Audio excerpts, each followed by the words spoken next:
Pada suatu hari di sebuah rumah yang sederhana, hiduplah seorang gadis remaja yang bernama Ani.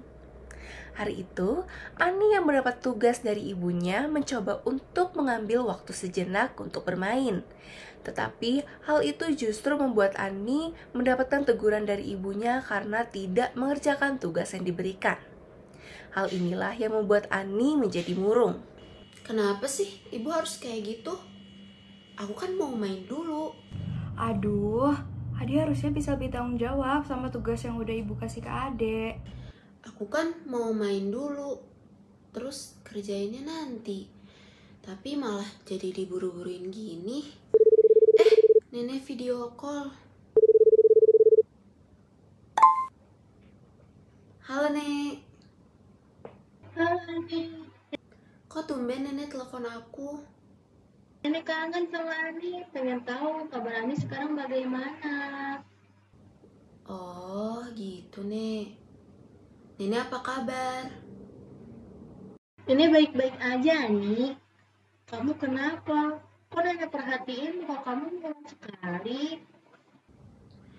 Iya nih, aku tadi habis dimarahin ibu karena nggak ngerjain tugas yang ibu kasih. Padahal kan aku mau main dulu bentar, Nek. Wah, kenapa Ani kayak gitu? Ibu kan minta tolong sama Ani. Ani harusnya bantu ibu kalau itu penting. Emang Ani ingat waktu Ani kecil Ani itu kayak gimana? Setiap liburan sekolah, Ani selalu menghabiskan waktu bersama neneknya di desa yang asri. Nenek Ani memiliki kebun sayur yang luas dan subur penuh dengan berbagai macam sayuran yang segar dan lezat. Seperti tomat, wortel, ubi, brokoli, dan masih ada banyak sayuran lainnya. Suatu hari, Ani sedang membantu neneknya di kebun. Ani sedang memetik tomat dan merapikan tanaman. Tetapi, tiba-tiba Ani mendengar suara anak kecil yang berasal dari tomat yang sedang dipetik. Aduh, pelan-pelan dong Ani. Suara itu muncul dari mana? Ani kebingungan dan berusaha mencari dari mana asal suara tersebut.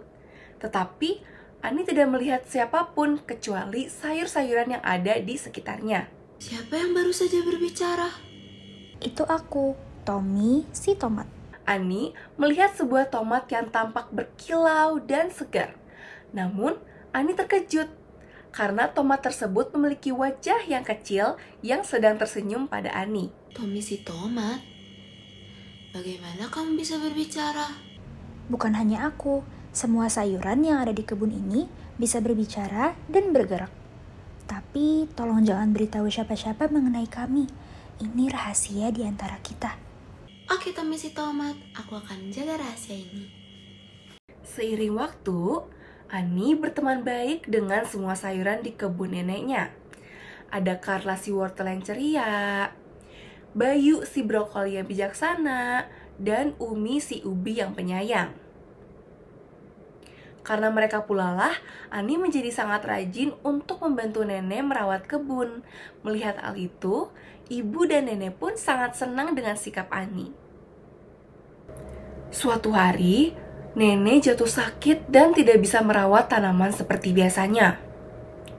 Jadi, nenek menugaskan kepada Ani untuk menyirami tanaman setiap sore dan juga merawat tanaman-tanaman yang ada di kebun. Beberapa hari berjalan dengan baik, Ani melakukan tugas yang diberikan nenek untuknya dengan senang hati. Hingga suatu hari, sesuatu yang tidak terduga terjadi. Ani, kebun kita diserang oleh hama-hama besar. Bagaimana ini? Para hama itu akan merusak dan mengancam keberadaan kita.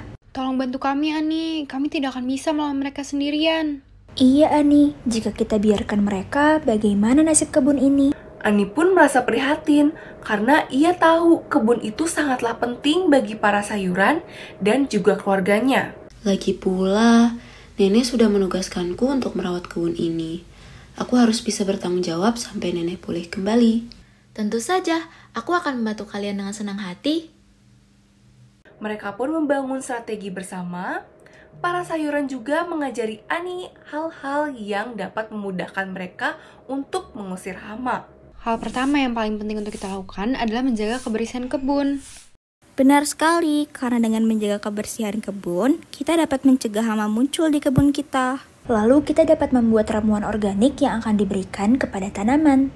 Benar, ramuan organik diberikan agar kesehatan tanaman tetap terjaga.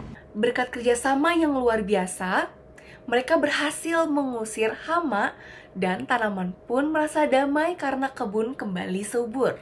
Terima kasih Ani, berkat bantuanmu kami bisa tenang sekarang. Benar, terima kasih sudah menjaga kebun kita, Ani. Melihat Ani yang berhasil menyelesaikan permasalahan kebun nenek merasa bangga melihat kebun yang kembali subur dan sehat. Nenek tidak tahu bahwa Ani telah bekerja sama dengan sayur-sayur ajaib untuk melindungi kebun tersebut. Akan tetapi, nenek merasa senang melihat Ani yang peduli dan bertanggung jawab akan tugas yang diberikan oleh nenek. Ani berkumpul dengan semua teman sayurnya di kebun. Terima kasih banyak Ani, kamu telah menyelamatkan kami dan kebun ini. Kami tidak akan pernah melupakan kebaikanmu, Ani. Terima kasih juga teman-teman semua. Kalian telah mengajarkanku banyak hal yang berharga. Aku akan berusaha untuk selalu mengingat kebun ajaib ini dan semua pengalaman luar biasa yang kita alami bersama. Dengan kenangan hati yang indah, Ani kembali ke kota dan membawa pelajaran penting dari pengalamannya. Kamu ingat kan? Benar, Nek. Aku hampir saja melupakan hal yang seharusnya aku ingat. Ani harus lebih banyak belajar dari pengalaman sehingga lebih peduli dan memahami tanggung jawab yang Ani miliki. Terima kasih, Nek. Bagus Ani, Nenek sangat bangga sama Ani. Nenek harap Ani bisa mengingat hal ini selalu ya, dan banyak belajar dari pengalaman yang sudah Ani dapat. Begitulah akhirnya, Ani yang mengingat pengalamannya di masa kecil menjadikannya sebagai penyemangat dan pijakan untuknya agar selalu berusaha menjadi diri yang lebih baik. Ani merasa senang dan semangat kembali untuk melanjutkan kegiatannya.